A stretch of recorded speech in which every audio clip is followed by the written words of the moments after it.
Dans cette partie donc, sur la GRC, donc, quelques rappels sur les bases de données donc, et le lien avec donc, la GRC. Donc, c'est un outil majeur, bien évidemment. Donc, ça a été le point de départ, bien évidemment, de la mise en place des outils GRC vers le milieu des années 90. Donc, les informations, donc, bien évidemment, de fait collectées, traitées, et les données sont fondamentales. Donc, les informations sont différentes selon le type de marché sur lequel on travaille.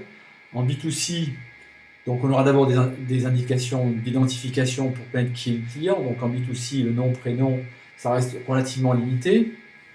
Donc le type de client, la date de naissance, le sexe, l'adresse éventuellement, bien sûr. Et puis en B2B, par contre, des choses plus importantes sur l'activité, le secteur, l'entreprise, la création, le salarié, le chiffre d'affaires. Juste des informations pour arriver à déjà pouvoir éventuellement faire une petite segmentation. Alors, les informations d'identification ne sont pas les seules, puisque nous avons aussi les informations de qualification. Alors là, c'est beaucoup plus important, donc la situation familiale, les revenus, le nombre d'enfants, le type d'habitat, donc toutes ces informations-là seront essentielles pour arriver à profiler le client et à faire du scoring ou de la sélection de clientèle.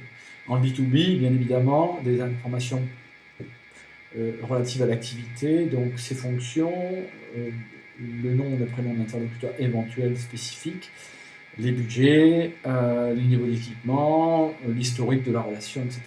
On y viendra tout à l'heure.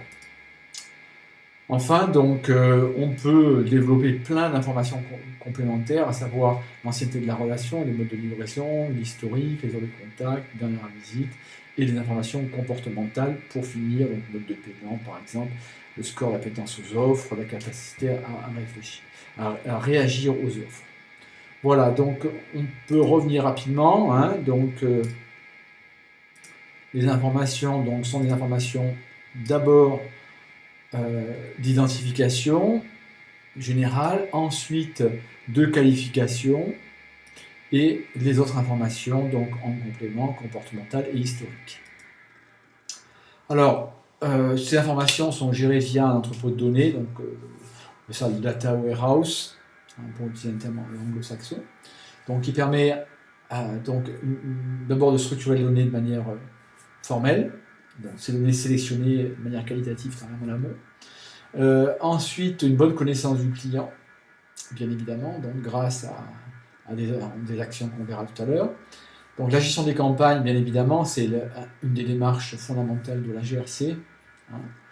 La production d'informations via ces données, et puis le management aussi, qui permet, à partir des résultats des actions qui ont été mises en place par les commerciaux, de compléter cet entrepôt de données. Donc source, à la fois à la source, et puis bien évidemment Alors, pour conclure donc, cette partie-là, on va parler de data mining ou de forage de données.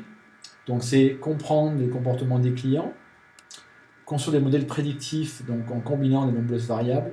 Donc ça c'est important. Donc on va avoir des modèles qui vont expliquer le comportement et donc prévoir le comportement.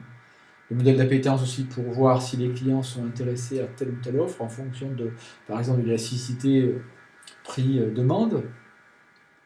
Les modèles d'attrition, donc, pour éventuellement analyser le risque de départ.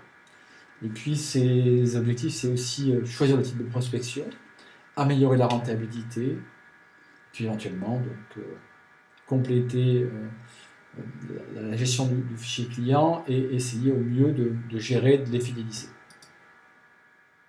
Voilà bon pour cette partie. Donc.